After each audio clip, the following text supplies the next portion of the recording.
Chetan Sawant special गोचच्या आजच्या एपिसोडमध्ये आपणा सर्वांचं मनपूर्वक स्वागत. स्पेशल गोचच्या माध्यमातून आपण समाजातील विविध घटकातील लोकांना आमंत्रित करून ज्यांच्याकडून समाजाला एक नवीन दिशा व प्रेरणा मिळेल अशा लोकांशी आपण हितगुज साधतो, त्यांच्याशी संवाद साधतो. आणि आज आपल्या स्पेशल गोचच्या ह्या स्टेजवरती अशाच एक डायनॅमिक आणि एक युनिक पर्सनॅलिटी आहेत, ते म्हणजे रणजित यादव. त्यांची ओळख म्हणजे 2021च्या बॅचमध्ये भारतातली सर्वात मोठी व सर्वात प्रतिष्ठित अशी समजली जाणारी जी UPSCची जी एक्झाम आहे सिव्हिल सर्व्हिसेस, तर त्याच्यामध्ये 2021च्या बॅचमध्ये ते IPS म्हणून त्यांचं सिलेक्शन झालं आणि 2022च्या बॅचमध्ये IAS म्हणून त्यांचं सिलेक्शन झालं. आणि फार कमी वयात म्हणजे 25व्या वर्षी IPS आणि 26व्या वर्षी IAS होण्याचा बहुमान त्यांना मिळाला. परंतु त्याच्या पाठीमागे प्रचंड त्यांचा संघर्ष होता, डेडिकेशन होतं, ह्या सगळ्या गोष्टी होत्या. आणि आपल्या स्पेशल गोचच्या आपण अगोदरच्या एका मुलाखतीमध्ये त्यांचा हा जो सगळा प्रवास आहे आपण तो मांडण्याचा प्रयत्न केला आहे. मी ते बायोमध्ये त्याची लिंक देईन आणि ती देखील मुलाखत तुम्ही नक्की पहा. आजच्या सेशनमध्ये आपण त्यांचा जो ट्रेनिंगचा जो ड्युरेशन होता, ट्रेनिंगचा जो पिरियड होता, त्यातले त्यांना आलेले अनुभव, त्यातले प्रसंग आणि ह्या 1-1.5 वर्षातले त्यांच्या आयुष्यातले महत्त्वपूर्ण ज्या घटना आहेत याच्यावरती थोडंसं भाष्य करण्याचा प्रयत्न करणार आहोत, त्यांना व्यक्त करण्याचा प्रयत्न करणार आहोत. रणजित सर, तुमचं स्पेशल गोष्टमध्ये मनापासून स्वागत. नमस्कार. आता तुमचं ट्रेनिंग चालूच आहे सर, तर काय नेमकं कसं असतं म्हणजे लोकांना फार दुरून अट्रॅक्शन खूप असते. लबासनाचे स्टेटस बघतो आपण, ॲस्पिरंट सारखी वेब सिरीज बघतो आपण त्यातून, किंवा असे मूवीज मध्ये दाखवलं जातं किंवा काय हे ते. तर नेमकं असतंय काय म्हणजे ट्रेनिंग UPSCचं सिलेक्शन होईपर्यंतचा एक टप्पा असतो, फार महत्वाचा टप्पा असतो, परंतु त्याच्यानंतर देखील अजून महत्वाचा टप्पा असतो तो म्हणजे ट्रेनिंगचा. काय असते ट्रेनिंग म्हणजे? सर, UPSCच्या एक्झामच्या बेसिसवर तुमचं सिलेक्शन होतं. तर जवळपास 20 ते 22 सर्व्हिसेस आहेत. त्या सर्व्हिसनुसार तुमचं ट्रेनिंग होत असते. तर फाउंडेशन कोर्स हा कॉमन कोर्स असतो एक, त्यामध्ये ऑल इंडिया सर्व्हिसेस तसेच सेंट्रल सर्व्हिसेसचे सर्व जे अधिकारी असतात ज्यांचं सिलेक्शन झालं असतं ते तिथे येतात. मसुरीसारख्या ठिकाणी लबासना जी अकॅडमी आहे त्यामध्ये आमचं 3 महिन्याचा फाउंडेशन कोर्स होतो. तो सगळ्यांसाठी कॉमन असतो. जसं इंडियन पोलीस सर्व्हिस असेल, फॉरेस्ट सर्व्हिस असेल, यांचं ट्रेनिंग IAS म्हणजे सगळ्या सर्व्हिसेस बरोबर होतं. त्याच्यानंतर 3 महिन्यानंतर एक प्रोफेशनल कोर्स स्टार्ट होतं. जसं IPS वाल्यांचा हैदराबादला NPA अकॅडमी, तिथे लबासनामध्ये IAS वाल्यांचा कोर्स चालू होतो. मग तिथून आमचं फेज 1 हे प्रोफेशनल ट्रेनिंगचं पहिला पार्ट असतो, तो स्टार्ट होतो. तर युजली बघायला गेलं तर एक IASचे ट्रेनिंग असते, ते खूप टप्प्याटप्प्यात डिवाइड असतं. फेज 1 असतो तो स्टार्टला असतो, त्याच्यानंतर 1 वर्षाचं डिस्ट्रिक्ट ट्रेनिंग असतं. त्याच्यानंतर मग असिस्टंट सेक्रेटरीशिप नावाची एक 2 महिन्याची सेंट्रल मिनिस्ट्रीमध्ये केंद्राच्या सरकारमध्ये एक असिस्टंट सेक्रेटरीशिप म्हणून एक अटॅचमेंट असते 2 महिन्याची. त्याच्यानंतर फेज 2 हा लबासनामध्ये पुन्हा एक 2 महिन्याचा कोर्स असतो. आणि मग काही काळानंतर फेज 3, फेज 4, फेज 5. फेज 5 हे सगळ्यात लाईक 30 इयर्स ऑफ सर्व्हिस, 30 वर्षा सर्व्हिसनंतर जे अधिकारी आता सेक्रेटरी लेवलचे असतात त्यांचा कोर्स असतो. आणि मिड करिअर ट्रेनिंग प्रोग्राम या अंतर्गत ते कोर्सेस वगैरे होत असतात कंटिन्युअस. तर आमचा फेज 1 हा कोर्स असतो, तो एक इनिशियल स्टार्टिंग करिअरमधला एक पहिला टप्पा म्हणू शकतो IASच्या. तो लबासनामध्येच होतो. काय लबासना तुमच्या दृष्टीने काय? नक्कीच, जी बाहेरून जसं बघतात तसंच आतून पण खूप ग्लॅमरस इन्स्टिट्यूशन आहे. ते one of the most premier institutions म्हणू शकतो. एक खूप चांगले एक जडणघडणीचा एक टप्पा आहे महत्त्वाचा, तो लबासनामध्ये होऊ शकतो. बाहेरून बघतात तर तसंच एक आतमध्ये पण एक खूप छान असं इन्व्हायरमेंट असतं. जास्त आता एक UPSC थ्रू गेल्यानंतर असं जास्त पढाई किंवा जास्त अभ्यास करणं याचं बरोबरच थोडंसं एक्स्ट्रा करिक्युलर ॲक्टिव्हिटीज असतील, कॉम्पिटिशन असतील, हॉबीज असतील, ते परस्यू करू शकता तुम्ही. स्पोर्ट्स कॉम्प्लेक्स असतात, तिथे तुम्ही जिम, स्विमिंग, भरपूर काही टेनिस, लॉन टेनिस असेल, बास्केटबॉल, बॅडमिंटन, सगळे स्पोर्ट्स खेळू शकता. म्हणजे एक होलिस्टिक डेव्हलपमेंट जे आपण म्हणतो, एक अधिकारीकडे बघून आपण जर असं बघायला गेलं तर एक सर्वांगीण विकास म्हणतो, तो त्या इन्स्टिट्यूशनमध्ये होतो. आणि लबासनामध्ये असं आहे की तुम्हाला खूप काही गोष्टी नवीन शिकायला मिळतात. पिअर लर्निंग म्हणतो आपण, की एकमेकांकडून खूप काही शिकायला मिळतं. तसंच आता माझे मित्र असेल ते बाहेरच्या राज्यातले असेल, कानाकोपऱ्यातून येतात बाहेर, मग त्यांचे विचार, आपले विचार यांची देवाणघेवाण होते. तुम्ही एक दुसऱ्यांचा शेअर करता, तुम्हाला काही तुमच्या गावाकडच्या ज्या काही आपल्या समस्या असतील त्या त्यांना शेअर करतो आपण, त्यांच्या इकडच्या समस्या असतील त्या शेअर करतो. मग असं एक परस्पर आपण म्हणतो की संवादामुळे खूप चांगलं शिकायला मिळतं. तर एक ते महत्त्वाचा टप्पा तिथं आपण अचीव करू शकतो असं लबासनामध्ये. डायव्हर्सिटी हीच इंडियाची ओळख आहे खरी. तुम्हाला लबासनाने काय शिकवलं, म्हणजे काय दिलं तुम्हाला लबासना? नाही, नक्कीच एक महत्त्वाची गोष्ट आहे की ती म्हणजे कॉन्फिडन्स म्हणू शकतो. की लबासना तुम्हाला एक कॉन्फिडन्स देते की तुम्ही फील्डवर गेल्यानंतर तुम्ही डिसिजन घेऊ शकता. म्हणजे हा कॉन्फिडन्स खूप महत्त्वाचा आहे. तर 4-5 महिन्यात एक आपण बाय प्रोडक्ट म्हणू शकतो की सर्व काही कोर्सेस चालू असतात, पण तुम्हाला एक कॉन्फिडन्स येतो की हा मी या अकॅडमीमधून बाहेर आलो, माझ्याकडे हा कॉन्फिडन्स आहे की मी अधिकारीचं ट्रेनिंग स्टार्ट या आता घेत आहे. त्यामुळे मला कॉन्फिडन्स एक तयार होतं की मी सगळ्या गोष्टी हँडल करण्या इतपत तयार होऊ शकेन. तर हा कॉन्फिडन्स तर नक्कीच लबासनाने दिला आहे. लबासना सोबतच भारत दर्शन, म्हणजे पूर्वी अनेक जे स्वातंत्र्य संग्रामातले जे एकदम महनीय व्यक्ती होते, त्यांना आपण महापुरुष म्हणतो, त्यांचं देखील म्हणजे भारत ते फिरायचे. आणि IAS किंवा UPSCच्या ट्रेनिंग मधला भारत दर्शन हा एक one of the most part, म्हणजे एकदम क्रुशल पार्ट त्याला म्हटलं जातं, की त्यातून भारतातली विविधता, भारतातले ज्या सगळ्या वेगवेगळ्या गोष्टी आहेत त्या समजून घेता येतात. तर भारत दर्शनचा तुमचा अनुभव कसा होता? नक्कीच. तर भारत दर्शन म्हणजे एक विंटर स्टडी टूर नावाचा एक प्रोग्राम असतो की हा एक 42 दिवसाचा 6 ते 7 आठवड्यांचा एक कोर्सच असा ॲज अ पार्ट ऑफ कोर्सच आहे. तो फेज 1चा. यामध्ये तुम्ही वेगवेगळ्या ठिकाणी जाऊन तिथल्या एक भौगोलिक किंवा सांस्कृतिक ज्या काही या असतात संस्कृती, त्यांचा आपण अभ्यास करतो. जसं एक डायव्हर्सिटी तुम्ही म्हटलं, तर डायव्हर्सिटी एक प्रत्यक्ष अनुभव घेण्याचा चान्स तिथे आपल्याला मिळतो. जसं आमचं भारत दर्शन होतं, आम्ही स्टार्ट केलेले 26 डिसेंबरला. आणि पहिल्यांदा आर्मी अटॅचमेंट होते आमची 7 दिवसाची, जी आम्ही काश्मीरमध्ये अटॅचमेंट पूर्ण केली. तसे सिक्कीम किंवा अरुणाचल या ठिकाणी पण असतात अटॅचमेंट, आर्मी अटॅचमेंट. तर आम्हाला काश्मीर हा आमचा रूट होता. काश्मीरमध्ये अनंतनाग हा साऊथ काश्मीरमधला एक डिस्ट्रिक्ट आहे, जिथे काउंटर टेररिझम आणि काउंटर इन्सर्जन्सी हा जे आर्मीचे युनिट आहे, त्यामध्ये आम्ही एक जवळपास 3-4 दिवस होतो. शेवटी मग LOCवर आम्ही 3-4 दिवस एक उरी सेक्टर आहे तिथे आम्ही अटॅचमेंट केलेली होती. तुमच्या ह्या 42 दिवसातला सगळ्यात म्हणजे लक्षात, आयुष्यभर तुम्हाला असं वाटतं की तो लक्षात राहील ते ठिकाण कुठलं होतं भारत दर्शन? नाही, नक्कीच आर्मी अटॅचमेंटच असेल. त्या पूर्ण 7 दिवस खूपच एक्सपिरियन्स अमेझिंग होता.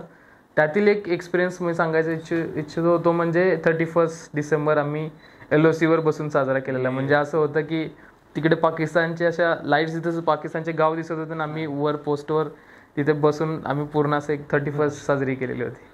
मग तो मेमोरेबल म्हणजे असं एक थ्रिलिंग एक्सपिरियन्स होता. पूर्ण अशी गाव आम्ही कमान तिथून बायनोक्युलर असेल ते बघत होतो. एकदा पेट्रोलिंगला गेलेलो किंवा ॲम्ब्युश असेल. ॲम्ब्युश आपण नुसतं वर्ड ऐकायचं की कसा असतो, पण रिअल एक्सपिरियन्सेस कसे असतात ते आर्मीने आम्हाला देण्याचे प्रयत्न केले. खूप हार्श कंडिशनमध्ये एकदम टेरेन असतो, जो की खूप आपण इमॅजिन पण करू शकत नाही. झाडी झुडपे यामध्ये बसून जवान रक्षा करतात, तसं आम्हाला पण त्यांनी एक्सपिरियन्स देण्याचा प्रयत्न केलेला आहे. आम्ही पण पेट्रोलिंग किंवा नाईट डॉमिनेटिंग पेट्रोलिंग असेल, रात्रीचे गस्त घालणे, हे सगळे त्यांच्यावर आम्ही परफॉर्म केलेले आहेत. काश्मीरमध्ये आणि बॉर्डरवर पण आम्ही प्रयत्न केले. वाटली नाही? भीती वाटत होती, पण असं एक होतं की हे आपले जे सैनिक आहेत ते आपल्याबरोबर असतील. पण भीती तर नक्की वाटत होती, कारण रात्री आम्ही एक किस्सा होता. आम्ही पेट्रोलिंग करत होतो आणि त्यावेळी बरोबर एक गाडी आली, ती सस्पिशियस गाडी होती. त्यातून एक व्यक्ती उतरून असं थोडंफार त्याची मुवमेंट अशी आम्हाला सस्पिशियस वाटली. तर त्यांनी मग जे आर्मीचे जे लोक होते आमच्यावर, त्यांनी मग त्याला पकडण्याचा प्रयत्न केला. म्हणजे असे खूप थ्रिलिंग एक्सपिरियन्स होता आणि तो म्हणजे one of the best experiences असू शकतो लाईफमध्ये. नक्कीच आर्मी अटॅचमेंट. मला एक सांगा की म्हणजे ज्यावेळेला तुम्ही अभ्यास करत होता, म्हणजे प्रत्येक ॲस्पिरंटच्या डोक्यात असतं की याला आपण सिलेक्ट झाल्यानंतर लबासना किंवा ह्या ज्या सगळ्या ज्या गोष्टी असतात ह्या डोक्यामध्ये असतातच. त्यावेळेला तुमच्या डोक्यात काय होतं, आणि ज्यावेळेला सिलेक्शन झाल्यानंतर तुम्ही हे आयुष्य अनुभवताय, जगताय हे ट्रेनिंगचं, तर आता कसं वाटतंय तुम्हाला? नाही, ज्यावेळी अभ्यास करतो त्यावेळी असं कोण घरातलं तरी कोणी नव्हतंच. त्यामुळे असं लबासना म्हणजे एक दूर माहितीच नव्हतं की आतमध्ये काय आहे. बाहेरूनच नुसतं आपण बघू शकतो. एक किस्सा सांगू शकतो. मी मसुरीला गेलेलो माझा इंटरव्ह्यू नंतर, जो दुसरा इंटरव्ह्यू दिला, मेची गोष्ट आहे, मे 2022ची गोष्ट आहे. तर मी गेटवरून जाऊन आलो. मला गेटवर त्यांनी उभं पण करून दिलं नव्हतं की असं की यार इथं राहू, म्हणजे लबासना टुरिस्ट प्लेस नाही आहे एकदम असे, आणि तिथं सिक्युरिटी असते. त्यामुळे त्यांनी असं मला फोटो पण काढून दिला नव्हतं. मग असं आहे की आत एवढं हे होतं की आतमध्ये काय आहे, या अकॅडमीच्या आतमध्ये काय आहे. नंतर 2 महिन्यानंतर तेच गेट माझ्यासाठी ओपन झाले आणि मी त्यामध्ये नक्कीच म्हणजे हा एक एक्सपिरियन्स होता. लबासना खूप अमेझिंग प्लेस आहे. तिथलं वातावरण असेल, तिथे खूप काही शिकायला मिळतं, नवीन गोष्टी. मोठे मोठे अधिकारी येतात, त्यांचे संवाद, जसे की आपण आयुष्यात कधी एवढे ऑफिसर्स आपण त्यांच्याशी डायरेक्ट इंटरॅक्शन होऊ शकत नाही सर्व्हिसमध्ये, तेवढे अपॉर्च्युनिटीज त्या देतात तिथं लबासनामध्ये आपल्याला अवेलेबल आहेत. म्हणजे एकदम फॉर्मल, म्हणजे एकदम असा फ्रँक क्वेश्चन मी विचारतो आतमध्ये कसं असतं जेवण किंवा अशा स्पोर्ट्स ऍक्टिव्हिटी किंवा कसं वातावरण असतं मित्रांबरोबर किंवा कशा प्रकारचं वातावरण असतं? हां, तर मग एक टाइम टेबलचा पार्ट म्हणून मी सांगेन की सकाळी आम्ही 6 वाजता आमची मॉर्निंग ॲक्टिव्हिटी 6-6:30ला सुरू होते. ते एक 45 मिनिटाची मॉर्निंग ॲक्टिव्हिटी असते. यामध्ये वेगवेगळे ऑप्शन्स असतात आपल्याला. जसं एक काहींना स्विमिंग ऑप्शन असेल किंवा USC म्हणे अनामू कॉम्बॅट असतील, काहींना मग जिम. अनाम कॉम्बॅटली कराटे सारखे असते की जे एक सेल्फ डिफेन्ससाठी आपल्याला कुठेतरी गरजेचं होईल. परत रनिंग घेऊ शकता, सायकलिंग घेऊ शकता, योगा घेऊ शकता. म्हणजे ऑप्शन्स आहेत. यातून एक तुम्ही ॲक्टिव्हिटी चॉईस करून तुम्हाला एक बेंच मार्क टार्गेट दिलेलं असतं की ते तुम्ही अचीव केल्यानंतर तुम्हाला एक 10 मार्काची एक एक्झाम होती. मग ती एक्झाम द्यायला लागते. मग त्यातून तुमचं इव्हॅल्युएशन पण होतं. तर ही फिजिकल ॲक्टिव्हिटी सकाळी 7, 7:30, 8पर्यंत होऊन जाते. त्याच्यानंतर मग आमचे 8 to 9:20पर्यंत ब्रेकफास्टचा टाईम असतो. 9:30पासून क्लासेस सुरू होतात. तर ब्रेकफास्टमध्ये भरपूर असे ऑप्शन्स असतात की जे आपण हेल्दी डाएटसाठी पण ते कन्सिडर करू शकता. असे भरपूर ऑप्शन्स असतात. 9:30पासून मग आमचे क्लासेस सुरू होतात कंटिन्युअसली 4:30पर्यंत. 4-4:30पर्यंत क्लासेस होतात. यामध्ये मध्ये आधी ब्रेक असतात, टी ब्रेक होतात, लंच ब्रेक होतो. त्याच्यानंतर मग आम्हाला 5 ते 8पर्यंत तुम्ही कोणती स्पोर्ट्स ॲक्टिव्हिटी घेऊ शकता. मग तिथं स्पोर्ट्स इन्फ्रास्ट्रक्चर बेस्ट आहे. स्विमिंग असेल, स्विमिंगचे कोचेस असतात तिथे. बॅडमिंटन, लॉन टेनिस यांचे पण कोचेस सेपरेट असतात. स्क्वॉश असेल, जे भरपूर अवेलेबिलिटी फॅसिलिटीची अवेलेबिलिटी आहे तिथे. जिम असेल, झुंबा असेल, तुम्ही सगळं काही करू शकता तिथे. मग 8 वाजल्यानंतर मग युजली मेस ओपन होते पुन्हा डिनरसाठी. डिनर टाईम नंतर मग फ्री टाईम. मग त्यावेळेस आम्ही डिनरच्या किंवा लंच वेळेस भेटतो सगळे एकत्र एका टेबलवर बसून गप्पा मारणे. तर हेच चालू असतं. मग ते वेगवेगळ्या आमचा मराठी ग्रुप असेल किंवा बाहेरच्या पण राज्यातील जे काही मुलं असतील, मित्र असतील, त्यांच्यावर गप्पा मारणे एवढंच चालू असतं. हे ज्यावेळेला ह्या देशातले सगळे IAS ऑफिसर किंवा फाउंडेशनच्या वेळेला सगळ्याच सिव्हिल सर्व्हिसेसमध्ये अधिकारी म्हणजे प्रत्येक राज्यातून तिथे सिलेक्ट झालेले स्टुडंट्स आहेत ते आलेले असतात. तर त्यांच्यासोबत ज्या वेळेला आपण डायलॉग करतो किंवा त्यांच्या गोष्टी समजून घेतो, आपला सांगतो, तो एक्सपिरियन्स कसा? नाही, नक्कीच. आता भारताबरोबरच भूतान सारख्या देशातून 3 ऑफिसर्स आमच्याबरोबर ट्रेनिंग घेत होते. मग त्यांच्याबरोबर सुद्धा चांगली मैत्री व्हायची. मग त्यांच्यावर गप्पा मारणे किंवा त्यांच्या राज्यात कसं चालतं ॲडमिनिस्ट्रेशन, त्यांचे जॉब कसे आहेत, मग त्यांच्याबरोबर देवाणघेवाण चालू असायची. तसेच आता महाराष्ट्र आपला एक अर्बनाइज म्हणू शकतो. महाराष्ट्र 50% लोक जास्त अर्बनाइज आहेत. बाकीचे मग काही असे बिहारसारखे स्टेट असेल ते थोडेसे अर्बनायझेशनच्या ह्याच्यावर. मग तिथून लोकांचा पर्स्पेक्टिव्ह कसा असतो की आमच्या मुंबईसारख्या शहराबद्दल त्यांचं पर्स्पेक्टिव्ह काय, आपला पर्स्पेक्टिव्ह काय आहे, किंवा आपले गाव आणि त्याच्यात. आता आमची विलेज व्हिजिट म्हणून एक होती, एक 7 दिवसाची आमची अटॅचमेंट होती विलेज व्हिजिट म्हणून. ते फाउंडेशन कोर्सच्या दरम्यान होते. आम्ही मध्य प्रदेशमध्ये सतना जिल्हा आहे त्यामध्ये गेलेलो. मग तिथलं गावाची कन्सेप्ट कशी होती ना आपलं गाव म्हणजे आपण ज्यावेळी माझ्या आता कोथवडे गावातून जातो त्यावेळी आपलं एक इमेज तयार होती गावाची की असं गाव असते. आणि तिथलं गाव म्हणजे यातून आपल्याला शिकायला मिळते की गाव एक नाही, प्रत्येक गावाची वेगवेगळी रचना असते. पण काही बेसिक टिनेट्स असतात, म्हणजे बेसिक काही मूलभूत हे म्हणतात टिनेट्स असतात ते सेमच राहतात गावाचे. तर मग ह्या पण आपल्याला शिकायला मिळतात तिथून. आणि परस्पर देवाणघेवाण एखाद्या टॉपिकवर आमचे तिथं डिस्कशन्स होतात अकॅडमीमध्ये, किंवा अशा एका टॉपिकवर प्रेझेंटेशन द्यायचं असेल, हेल्थ मॉड्यूल असेल, एज्युकेशन मॉड्यूल, व्हिजिट असतात, फील्ड व्हिजिट, तिथे जाऊन बघून मग त्याचं डिस्कशन वगैरे होतं. यातून खूप काही शिकायला मिळतं की ग्राउंड लेवलच्या रियालिटीज काय असतात. अजून ह्याच्या व्यतिरिक्त अजून ट्रेनिंगचा कुठला पार्ट असतो? आत्ता फेज 1 युजली 6 महिन्याचा असतो. त्यामध्ये भारत दर्शन पण एक 42 दिवसाचा असतो. फेज 1 नंतर एक वर्षाचा डिस्ट्रिक्ट ट्रेनिंगचा प्रोग्राम असतो. म्हणजे तुम्ही ॲक्च्युली फील्डवर येता आणि तुमचे असिस्टंट कलेक्टर म्हणून एक पोस्ट असते, ती ट्रेनिंगची पोस्ट असते. त्यामुळे तुम्ही डिस्ट्रिक्ट ॲडमिनिस्ट्रेशनला अटॅच होतं. मग वेगवेगळ्या डिपार्टमेंट्सशी जाऊन तिथल्या डिपार्टमेंटचे कसं वर्क होतं आहे, कसं फंक्शन होतं आहे, तर ते शिकण्याचा हा एक काळ असतो प्रोबेशन. तर एक 5-6 महिने तुम्ही डिस्ट्रिक्ट अटॅचमेंट्स सगळ्या करून घेता. त्याच्यानंतर परत मिड टर्मच्या तुमच्या एक्झाम्स वगैरे, किंवा मुंबईमध्ये मंत्रालयाचे अटॅचमेंट असतील, पुण्यामध्ये यशदामध्ये तुमच्या त्या मिड टर्मच्या एक्झाम्स वगैरे होतात. त्याच्यानंतर तुम्हाला इंडिपेंडंट चार्ज म्हणून एक 3-4 महिन्याचा इंडिपेंडंट चार्ज असतो वेगवेगळ्या पोस्टिंगचा. जसं की एक CEO म्युन्सिपाल्टीचा चार्ज असतो 1 महिना, BDO 1 महिन्याचा चार्ज असतो, तहसीलदार 1 महिना चार्ज असतो, लास्टला SDM उपजिल्हाधिकारी तो 1 महिना चार्ज असतो. 4 इंडिपेंडंट चार्जेस होतात. मग ते डिस्ट्रिक्ट ट्रेनिंगचाच पार्ट आहे. त्याच्यानंतर पुन्हा आता नवीन बदलानुसार असिस्टंट सेक्रेटरीशिप म्हणून दिल्लीच्या जे सेंट्रल मिनिस्ट्रीज आहेत तिथे तुम्हाला असिस्टंट सेक्रेटरीशिप म्हणून एक सेंट्रल गव्हर्नमेंट कसं फंक्शन करते, तिथल्या मिनिस्ट्रीमध्ये कसं फंक्शनिंग होत सेक्रेटरी लेवलच्या, तर मग ती पोस्ट असते. जस्ट शिकण्यासाठीच असते, ते पण ट्रेनिंगचाच पार्ट आहे. आणि ते 2 महिन्यानंतर झाल्यानंतर एक फेज 2 म्हणून आमचा जो एंड असतो, जिथे एक्सपिरियन्स शेअरिंग म्हणू शकतो आपण, त्यांचं इव्हॅल्युएशन होतं की तुम्ही एका वर्षात काय केले, तर तो एक 2 महिन्याचा कोर्स असतो. मग हा फेज 2 झाल्यानंतर एक तुम्ही तुमचं एक कंप्लीट ट्रेनिंग, एक प्रोबेशनरचा ट्रेनिंग कंप्लीट होतं तिथं. तिथून मग तुम्हाला मग पोस्टिंग मिळते, जसं उपजिल्हाधिकारी किंवा आपल्या महाराष्ट्रात जर बघायला गेलं तर एक इंडिकेटेड ट्रायबल डेव्हलपमेंट म्हणजे आदिवासी विकास प्रकल्प आहे, त्याचा एक प्रकल्प अधिकारी PO आणि SDM म्हणजे ह्या दोन्ही पोस्ट कंबाईन करून त्यांनी एक पोस्ट बनवलेली आहे. त्याच्या एक पहिली पोस्टिंग असते. जवळपास 11 ब्लॉक्स आहेत ट्रायबल आदिवासी विभागाचे, तिथे तुमची पहिली पोस्टिंग होते. महाराष्ट्र केडर महाराष्ट्रात भेटलं. हां, महाराष्ट्रात केडर हे कसं भेटलं जातं, ते कसं पद्धतीने? तर केडर असेल तर मग केडरच्या खूप अशा म्हणजे अशा आहेत की वॅकन्सी असेल, फॅक्टर्स आहेत भरपूर. वॅकन्सी असेल, इनसायडर आउटसायडर वॅकन्सीचा रेशो असतो किती असतात, म्हणजे जवळपास यावेळी 13 वॅकन्सीज आलेल्या ओव्हरऑल, त्यातले 5 इनसायडर्स होते. आणि रँक असेल, तुमची कॅटेगरी कोणते, याच्यावर सगळं याच्यावर सगळे फॅक्टर्स अवलंबून असून ते कॅडरमध्ये काम करायला भेटणार आहे कसं? होम कॅडर नक्कीच एक ॲडव्हान्टेज तर आहे, पण त्याचे पण डिसॲडव्हान्टेज असतातच. प्रत्येकाचे प्लस आणि मायनस असतात, तसेच होम कॅडरचे पण आहेत. होम कॅडर आहे की आपल्याला लँग्वेज म्हणजे भाषा, आपण बाहेर जातो तर एक भाषा हा एक दुवा असतो की जे तुम्ही सामान्य माणसाला कनेक्ट करू शकता. तो फॅक्टर आपल्याला कन्सिडर करता येत नाही, कारण इथं आपल्याला ऑलरेडी आपण मराठी लहानपणापासून शिकत आलं, असं मग लँग्वेजचा खूप मोठा ॲडव्हान्टेज होतं.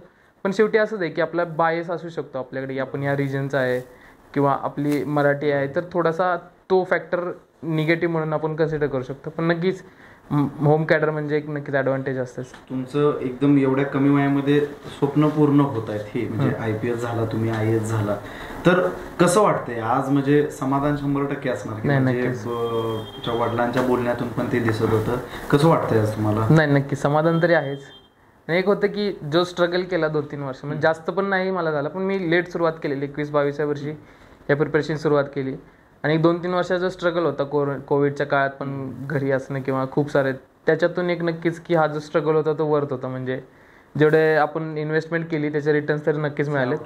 हा, आउटकम्स नक्कीच मिळाले, त्यामुळे एक सॅटिस्फॅक्शन तरी आहेच. तुम्ही म्हणताय 2-3 वर्षाचा स्ट्रगल होता, तरी पण तुमच्या म्हणजे अशा कुठल्या गोष्टीमुळे, म्हणजे मुलं 8-8, 10-10 वर्ष, 7-7 वर्ष देखील 5-5, 7-7 अटेम्प्ट जातात, मग तुम्हाला एवढ्या कमी अटेम्प्टमध्ये आणि एवढ्या कमी ड्युरेशनमध्ये सक्सेस भेटलं, ह्याचं तुम्ही क्रेडिट कशाला द्याल? क्रेडिट नक्कीच एक डिसिजन मेकिंग म्हणू शकतो की अर्ली डिसिजन्स मी काय काय घेतले, जसं की कोचिंगला कोणतं जायचं, याच्यापासून थोडंसं कसं अप्रोच असायला पाहिजे, अजून मी म्हणू शकेन की मी थोडं जास्त ग्रास्प केल्या त्या लवकर गोष्टी. जसं UPSCचा पॅटर्न काय आहे, तर प्रिव्हियस इयर क्वेश्चन्स म्हणतात, सगळे सांगतात प्रिव्हियस इयर क्वेश्चन्स खूप इम्पॉर्टंट असतात. त्याच्या लाईनवर UPSC तुम्हाला प्रश्न येतात, असेच नाही तेच रिपीट होतात, पण त्याच्या लाईनवर येऊ शकतात. मग ते थोडंसं डिकोडिंग करून, चांगल्या प्रकारचे ॲनालिसिस करून, मग याच्यातून मला असं कळलं की हा टॉपिक इम्पॉर्टंट आहे, म्हणजे असे सॉर्टिंग करणं. इथून मग छोट्या छोट्या गोष्टी करत गेलो आणि कॉन्फिडन्स होता की एकदा एक टप्पा पूर्ण केला की तो कॉन्फिडन्स यायचा, त्या कॉन्फिडन्सच्या याच्यावर दुसरा टप्पा. आणि मला असं अडथळे आले नाहीत, कारण एक थोडंसं ती जिद्द होती मनात की ह्यावेळी करूनच जायचं. मग पहिल्या वेळी प्रिलिम्स नाही निघाली, दुसऱ्या वेळी IPS आणि तिसऱ्या वेळी IAS पोस्ट निघाली. आपण हे जे 3 टप्पे आहेत, प्रिलिम, मेन्स आणि इंटरव्ह्यू, आपले जे काही तरुणी जे अभ्यास करणार आहेत त्यांना आपण ह्या 3 फेजच्या काही टिप्स आपण त्यांच्यापर्यंत पोहोचूया. प्रिलिम ज्या वेळेला म्हणजे सुरुवात करताना इनिशियल स्टेजला ॲस्पिरंटने काय करायला हवं? नक्कीच, तर प्रिलिम्स ही सगळ्यात महत्त्वाची आहे, कारण आजकालची प्रिलिम्स बघितलं तर खूप असे डायसी आणि खूप विचित्र प्रकारचे क्वेश्चन्स पण यायला लागले. त्यामुळे त्याच्यासाठी प्रिपरेशन करताना आपण लक्षात ठेवले पाहिजे की हे 5 जे टॉपिक्स आहेत मेन, म्हणजे म्हणतो आपण UPSCचा गाभा आहे, जसं history, geography, polity, economy, environment, म्हणजे हे जे कोर टॉपिक्स आहेत याच्याकडे दुर्लक्ष करता कामा नये. हे जर तुम्ही सॉलिड केले तर ॲटलिस्ट तुम्ही कट ऑफपर्यंत जाऊ शकता. त्यामुळे असं नाही की करंट अफेअर्स किंवा दुसऱ्या गोष्टींच्या मागे लागून तुम्ही ह्या 5 गोष्टींनी इग्नोर करा. तर प्रिलिमसाठी तेच आहे की हे जे 5 मूलभूत सब्जेक्ट आहेत ते तुमचे स्ट्रॉंग असायला पाहिजेत. मग त्यासाठी तुम्ही प्रिव्हियस इयर क्वेश्चनचे अनालिसिस करायला पाहिजे की कोणत्या टॉपिकमधून जास्त क्वेश्चन्स येतात, कशा प्रकारचे क्वेश्चन येतात. कारण UPSC हे खूप वेगळे क्वेश्चन विचारते, म्हणजे प्रिलिम्समध्ये तर असं आहे की कुठले पण क्वेश्चन विचारते, अनप्रेडिक्टेबिलिटी खूप आहे. मग त्याला काउंटर करण्यासाठी एक सर्टेनिटी आपण म्हणतो की फाइंड सर्टेनिटी इन अनसर्टेनिटी, म्हणजे थोडंसं काहीतरी आपण त्या दृष्टिकोनातून करू शकतो. जर प्रिव्हियस इयर क्वेश्चन्स प्रिपरेशन करून, NCERT जी आहेत त्यांचा अभ्यास करून एक चांगला एक बेस तयार करावा. याच्यानंतर मग पुढे जाऊन जे रेफरन्स बुक आहेत ते आपण यूज करू शकतो. तर बेसिक काही बुक्स आहेत तेच मल्टिपल रिव्हिजन्स मॅटर करतात.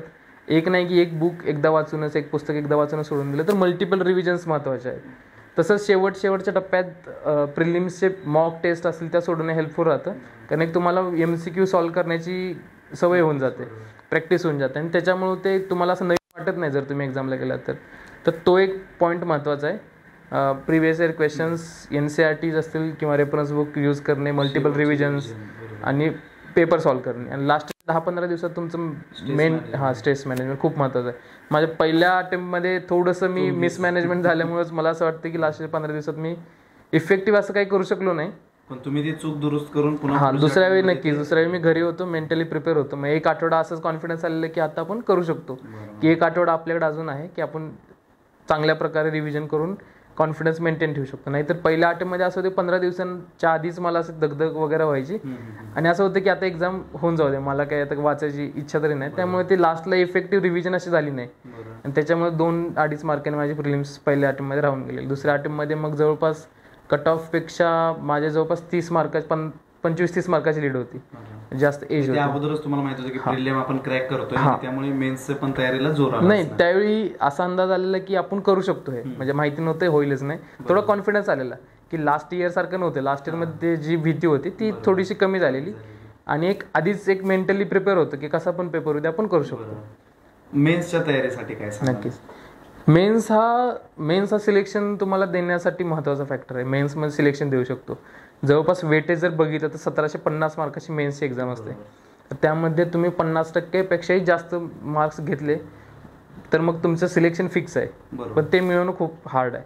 जसं मेन्सला बघायला तर GSचे 4 पेपर असतात, जनरल स्टडीजचे जे आपण सामान्य अध्ययनचे 4 पेपर असतात, आणि ऑप्शनलचे तुमचे 2 कंपल्सरी पेपर असतात.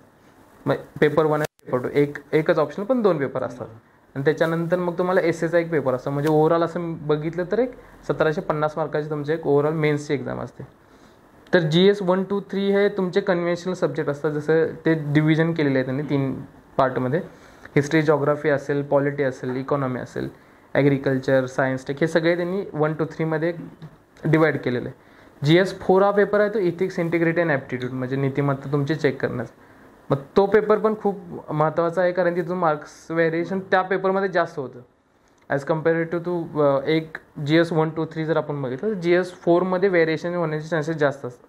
त्यामुळे त्या पेपरवर भर देणं महत्त्वाचं आहे. जर मेन्सला आत्ता जर प्रिलिम जर पासून जर मेन्सला जात असेल तर पहिल्या 30-40 दिवसाचं टार्गेट हेच असलं पाहिजे की ऑप्शनल आणि GS 4 एथिक्स हे किती जास्त वेळात कव्हर करू शकतो आणि किती चांगल्या प्रकारे कव्हर करू शकतो, तर हे टार्गेट असायला पाहिजे. त्याच्यानंतर मग ऑप्शनल हा खूप महत्त्वाचा आहे, कारण ऑप्शनलमध्ये तुम्ही जेवढे इनपुट देता तेवढे आउटपुट येण्याचे चान्सेस. माझं पॉलिटिकल सायन्स आणि इंटरनॅशनल रिलेशन्स होतं. तर माझं यावेळी स्कोर पण चांगला 290च्या आसपास स्कोर आलेला आहे, आणि 153 पेपर 2 मध्ये, जे की आजच्या 7-8 वर्षात हायेस्ट स्कोर आहे तो एक पेपर 2 मध्ये. तर हेच स्ट्रॅटेजी होती की त्यात पण मी तसंच केलं, नोट्स बनवून ठेवलेलं, एक शॉर्ट नोट्स बनवून ठेवलेलं आहे टॉपिकचे. एक पहिल्यांदाच इंट्रोडक्शन असेल किंवा कन्क्लुजन असेल, जे की आपण हँडी असेल तर तुमचं एक आन्सर अट्रॅक्टिव्ह बनतं. तुम्ही जर उत्तर लिहायला लागला तर तुमच्याकडे असे काहीतरी असायला पाहिजे, तुमच्याकडे म्हणतो वेपन असायला पाहिजे की ज्यानं 1 मार्क तुम्हाला एक्स्ट्रा मिळून जाईल कुठल्या एक प्रश्न. तर मी तसं तयार करून ठेवलं की मला जिथं चांगली वाटेल इंट्रोडक्शन, कुठे पुस्तकात असेल किंवा कोणाच्या टॉपर्स कॉपीज असतील त्याच्यातून चांगलं वाटलं तर ते मी माझ्या शब्दात लिहून मी असे तयार करून ठेवायचं नोट्समध्ये. आणि मग याचं असं झालं की मी ज्यावेळी पेपर लिहायला गेलो त्यावेळी मी एक जस्ट अर्ध्या-पाऊण तासात मी सगळे ते इंट्रो वगैरे कन्क्लुजनचे सगळे पॉईंट्स होते ते वाचून रेडी होते. आता मेन होता फक्त गाभा लिहायचा, म्हणजे प्रत्येक क्वेश्चनचा मेन जो पार्ट असतो बॉडीवाला तो लिहायचा होता. मग त्यासाठी एक बेसिक बुक्स असतील ऑप्शनलचे, जसं मी होते तर शुभ्रारंजन क्लास मॅमच्या क्लास आहे त्याचे नोट्स वापरलेले आहे. त्याच्यानंतर मी 1-2 रेफरन्स बुक वापरलेले, किंवा मी असा डेटा तयार केलेला थोडा बहुत की हा जर आला तर क्वेश्चन हा आपण टाकून व्हॅल्यू एडिशन करू शकतो. मग हा बॉडी तुम्ही तयार केली तर एक कसाही क्वेश्चन आला तरी तुम्ही मोल्ड करून मी त्या फ्रेममध्ये बसून आन्सर लिहू शकता. आणि हेच मी केले. ह्यामुळेच माझ्या जवळपास मागच्या मेन्स आणि ह्या मेन्सपासून जवळपास 40-45 मार्काचा फरक होता, आणि ते मी हा जे 2-3 महिन्याचा काळ होता त्यामध्ये हेच केलं मी, की जस्ट एक इंट्रोडक्शन स्टँडर्ड बनवणे, की त्यावेळी वेळ नको आहे, त्यावेळी आपल्याला असं आहे की आला हा क्वेश्चन तर तोच लिहायचा आपण त्याच कंटेक्समध्ये, आणि चांगली एखादी कॅची इंट्रोडक्शन बनवून ठेवायची. शेवटचा महत्वाचा पार्ट येतो इंटरव्ह्यूचा. म्हणजे कारण मेन्स आणि इंटरव्ह्यू दोन्ही मार्क एकत्र कन्सिडर करून नक्कीच फायनल रिझल्ट असतो. तर इंटरव्ह्यूची तयारी कशी केली? इंटरव्ह्यूची तयारी मला ह्या इंटरव्ह्यूमध्ये अनएक्सपेक्टेडली थोडे मार्क्स कमी आलेले, पण मागच्या वेळी ठीकठाक मार्क होते. तर इंटरव्ह्यूचं एकच आहे की इंटरव्ह्यूमध्ये डॅफ असतं, डिटेल ॲप्लिकेशन फॉर्म, की त्यामध्ये तुमच्या नावापासून गावापासून सगळे फॅक्टर, तुमचं एज्युकेशन काय आहे, तुमच्या हॉबीज काय आहे, तुमचे इंटरेस्ट काय, तुमचं कोणती स्कॉलरशिप भेटली का तुम्हाला, हे सगळे आपल्याला इनपुट्स द्यायचे असतात त्या फॉर्ममध्ये. तर ह्या डॅफ जो म्हणतात डिटेल ॲप्लिकेशन फॉर्म, याच्या बेसिसवर इंटरव्ह्यू होऊ शकतो. म्हणजे ह्या पॉईंट्स त्यांच्यासाठी इनपुट्स असतात त्यांच्यासाठी. इंटरव्ह्यू घेणार आहे त्यांच्यासाठी तुमचा एक बायोडेटा असतो हा, की मुद्द्यावर फिरवू शकतात, कोणत्याही मुद्द्यावर फिरवू शकतात. आणि जर प्रिव्हियस सर्व्हिसमध्ये असाल तर तो पण पार्ट त्यामध्ये ॲड होतो. तर याच्या रिलेटेड तुम्ही जेवढं ब्रेन स्टॉर्मिंग कराल, समजा तुमचं आता गाव, आता कडेगाव आपलं आहे, तर कडेगावमध्ये काय समस्या आहेत, कोथवड्यात काय समस्या आहेत, कडेगावमध्ये काय समस्या, सांगलीमध्ये काय समस्या ओव्हरऑल, किंवा पश्चिम महाराष्ट्राच्या काय समस्या आहेत. मग महाराष्ट्रामध्ये जर बघायला गेलं तर पश्चिम महाराष्ट्र, विदर्भ, मराठवाडा यामध्ये आपण म्हणतो की रिजनल व्हेरिएशन आहे, डिस्पॅरिटी आहे. मग ते कशामुळे होते? पाणी, आपल्या इकडे शुगर केन, ऊसाचं उत्पादन घेतलं जातं, मग त्यामध्ये लोकांचं नुकसान होते का फायदा होते लॉंग टर्ममध्ये बघा. म्हणजे यासारखे अनालिटिकल क्वेश्चन्स आधीच प्रिपेअर करून ठेवले तर नक्कीच याच्यावर क्वेश्चन येण्याची शक्यता आहे. कारण मला पण 2021चा इंटरव्ह्यू होता, त्यावेळी मला विचारलेलं की तुम्ही पश्चिम महाराष्ट्रातून येता, पश्चिम महाराष्ट्रामध्ये शुगर केनसाठी फेमस आहे, एका इकडे मराठवाडा आहे जिथं पाण्याची समस्या आहे, तुम्ही इकडे की पाणी वेस्ट करताय, असं म्हणजे त्यांचं असं म्हणणं होतं की तुम्ही पाण्याचा दुरुपयोग करताय, मग त्यासाठी तुमचं मत काय. म्हणजे असे क्वेश्चन्स विचारले, ते प्रेडिक्टेबल होतं क्वेश्चन. मला अजून विचारलं की तुम्ही सेपरेट विदर्भाला च्या बाजून आहे की अपोजिट आहे, म्हणजे अपोजिशन करताय त्याला, म्हणजे महाराष्ट्राचं डिव्हिजन करायला पाहिजे का, असं क्वेश्चन विचारतात, जे की हे तुम्ही प्रेडिक्ट करू शकता. पण ऑन द स्पॉट तुम्हाला ते काही क्वेश्चन विचारू शकतात तिथे. मग ते फॅक्च्युअल असतील, जसं की कालच्या न्यूजपेपरमध्ये काय होतं, आजच्या न्यूजपेपरमध्ये काय होतं, याच्यापासून ते एखादा त्यांचं रँडम कोणताही तुमचं त्यांना माहिती असलं ओपिनियन, प्रेझेन्स, मग त्याच्यामुळे असं आहे की ऑनेस्टी दाखवायची. म्हणजे सिनेमांमध्ये दाखवलं जातं काही काही क्वेश्चन एकदम म्हणजे हे असतात, असे ऑड क्वेश्चन विचारतात, पण तेवढ्या लेवलचे तर नसतात, तेवढ्या लेवलचे नसतात ना. UPSC जे इंटरव्ह्यू घेण्याचं पॅनल असेल ते खूप मॅच्युअर आणि खूप असे ते वेल एक्सपिरियन्स पर्सन्स असतात. त्यांचं करिअर जर बघायला गेले तर आपल्या वयाच्या पण जास्त त्यांचा एक्सपिरियन्स असतो पब्लिक ॲडमिनिस्ट्रेशनमधला किंवा त्यांच्या फील्डमधला. त्यामुळे ते इंटरव्ह्यू घेताना असे क्वेश्चन्स तरी विचारत नाहीत जे की आपण बघतो की सिली क्वेश्चन्स तर नक्कीच विचारत नाहीत. पण नक्की ते पर्सनला जज करण्यासाठी ओपिनियन ओरिएंटेड क्वेश्चन्स विचारू शकतात, फॅक्ट विचारू शकतात. ते डिपेंड आहे त्या दिवसाच्या त्या वेळेच्या सिच्युएशनवर पण खूप डिपेंड करतं. तर एकंदरीत विद्यार्थ्यांसाठी म्हणजे डूज आणि डोंट्स जर आपण हे केलं की काय करायला पाहिजे आणि काय नाही करायला पाहिजे अभ्यासाच्या कालावधीमध्ये, नक्कीच. आता जर बघायला गेलं तर हे स्पर्धा परीक्षा म्हणजे खूप मोठं असं आहे. त्यामध्ये UPSC एक एक्झाम आहे, तसंच MPSC असेल, PSI STI सारखे. एक कॉमन सल्ला असेल सगळ्यांसाठीच की जर तुम्ही डिसिजन घेतलंय एक एक्झाम द्यायचं तर एक ॲटलिस्ट 2 वर्ष तरी तुम्ही ते डिसिजनला खूप फुल फोकसने अभ्यास करायला पाहिजे. म्हणजे सगळं सोडून प्लॅन बी, नो प्लॅन बी, नथिंग, बस एकच ध्येय आहे, एकच एक्झाम करायची. ॲटलिस्ट 2 वर्ष तरी एका एक्झामला लागतात मला असं वाटतं, UPSC असेल किंवा. त्याच्यानंतर तुम्हाला कळेल की आपल्या म्हणजे स्वतःच खूप चांगला जज असू शकतो आपण. त्यामुळे आपल्याला कळू शकतं की आपल्या अजून किती वेळ आपण देऊ शकतो. तर एक अटेम्प्ट अजून दिला तर होईल का, म्हणजे तो अंदाज येऊ शकतो. आणि तो अंदाज घेऊनच मग जर बाहेर पडायचं असेल तर लवकर बाहेर पडायला प्लॅन बी असेल किंवा दुसरे एक्झाम्स असतील त्या ट्राय करू शकतो. शॉर्ट सायकलच्या, नाबार्ड असेल, RBI असेल, ज्या की 3-4 महिन्यात एक्झाम रिझल्ट येऊन मोकळा होतो. पण UPSC सारखी किंवा MPSCची एक्झाम असेल तर 1 वर्ष चालते. मग तो फॅक्टर कन्सिडर करून मग 1-2 वर्ष डेडिकेशन अभ्यास करून नाही झालं तर मग प्लॅन बी साठी शोधावं. कारण आजकालचे असं आहे की एकदा जर तुम्ही स्पर्धेतून बाहेर पडला तर पुन्हा स्पर्धेत येणं खूप अवघड आहे, होऊन जातं. जसं IT क्षेत्रात पुन्हा जाणं तर खूप अवघड होतं, कारण दिवसांदिवस नवीन बदल होत असतात. त्यामुळे हा फॅक्टर कन्सिडर करून एक डिसिजन घ्यावा. तसेच आपलं बॅकग्राऊंड काय आहे, आपली समजा फायनान्शियल कॅपॅबिलिटी नसेल तर जास्त पण खेचून उपयोगाचं नाही. अजून एक ऑप्शन मला सारथी या संस्थेचा खूप फायदा झाला, तर तसे सल्ला देऊ शकेन की ज्या अशा संस्था आहेत गव्हर्नमेंटच्या, सारथी असेल, बार्टी असेल, महाज्योती असेल, तर याच्यातून तुम्ही अपडेट घेत राहा की कोणती एक्झामसाठी काय स्पॉन्सरशिप वगैरे आहे का. आणि त्यांच्यातून खूप फायदा होतो. म्हणजे मेंटली जे बर्डन असते आपलं, सगळ्यात मोठं बर्डन हेच असते की फायनान्शियली, म्हणजे आपण 24व्या-25व्या वर्षी आपण काही करत नसतो, आपण एका जागी बसून अभ्यास करत असतो. बाकीचे जो आपला मित्रांचा ग्रुप असतो तो कमवत असतो, तो स्टेटस टाकणार. हा नक्कीच. आता UPSC प्रिलियम परत राज्यसेवेची पण येते आता काही दिवसामध्ये, तर ह्या शेवटचा जो 15-20 दिवसाचा जे ड्युरेशन आहे, कार्यकाळ आहे, हा फार महत्वाचा राहतो. कारण तुम्ही वर्षभर 2 वर्ष किंवा जेवढा वर्ष अभ्यास केला असेल त्यापेक्षा ह्या दिवसातलं management, study management, stress management हे कसं करायला विद्यार्थ्यांनी? नाही नक्कीच, कारण हे 10 दिवस किंवा हे 15 दिवस असेल ते खूप क्रुशियल असतात. म्हणजे यामध्ये तुमचं सिलेक्शन होणार असेल ते पण रिव्हर्स करू शकतं आणि सिलेक्शन नाही पण होणार असं होऊ शकतं. तर यासाठी एकच असेल की लास्टच्या 10 दिवसामध्ये पुरेपूर झोप घेणं, चांगला आहार घेणं, कारण आपली जी आजारी पडून तर आता चालू शकणार नाही. त्यामुळे ह्यासाठी थोडंसं एक हेल्थवर पण ध्यान द्यायला पाहिजे की एक चांगली झोप घ्यायला पाहिजे. आता जे तुम्ही केले वर्षभर ते आता तुम्ही 10 दिवसात तरी करू शकत नाही जर नसेल केलं तर. त्यामुळे हे जे आहे की रिव्हिजन करणं मॅक्सिमम, जे थोडेफार MCQ 20-20 जर MCQ दिवसातून सोडवले आणि ते थोडंसं एक त्या फेजमध्ये गेलं MCQ सॉल्विंगच्या, तर तेवढंच होईल. लास्टच्या 10 दिवसामध्ये एक जास्त अभ्यास पण नवीन काही वाचण्यापेक्षा एक रिव्हिजन करून बॅलन्स ठेवून एक हेल्थ आणि अभ्यास याचा पुरेपूर बॅलन्स ठेवूनच चालायला पाहिजे. आज तुम्ही वेळात वेळ म्हणजे ट्रेनिंगच्या ह्या पिरियडमधून घरी आला होता, तर ह्या तुमच्या एकदम महत्त्वाचा आत्ताचा वेळ आहे, त्यातून तुम्ही वेळात वेळ काढून आपल्या स्पेशल गोष्टी हितगुज साधलं, संवाद साधला आणि आपले जे विद्यार्थी आहेत त्यांच्यापर्यंत ही फार महत्त्वाची माहिती, म्हणजे ट्रेनिंगची ह्या बऱ्याचशा गोष्टींना IQ किंवा मौखिक माहितीतून प्रॉपर माहिती नसतात त्या गोष्टी, तर ते देखील अनुभव तुम्ही शेअर केले. त्यासोबतच तुम्ही प्रिलिम, मेन्स आणि इंटरव्ह्यू या 3 टप्प्यावरती कशा पद्धतीने आपण सामोरं जायला पाहिजे तर ह्याची देखील माहिती तुम्ही सांगितली. त्याबद्दल तुमचं मनपूर्वक आभार आणि धन्यवाद. धन्यवाद.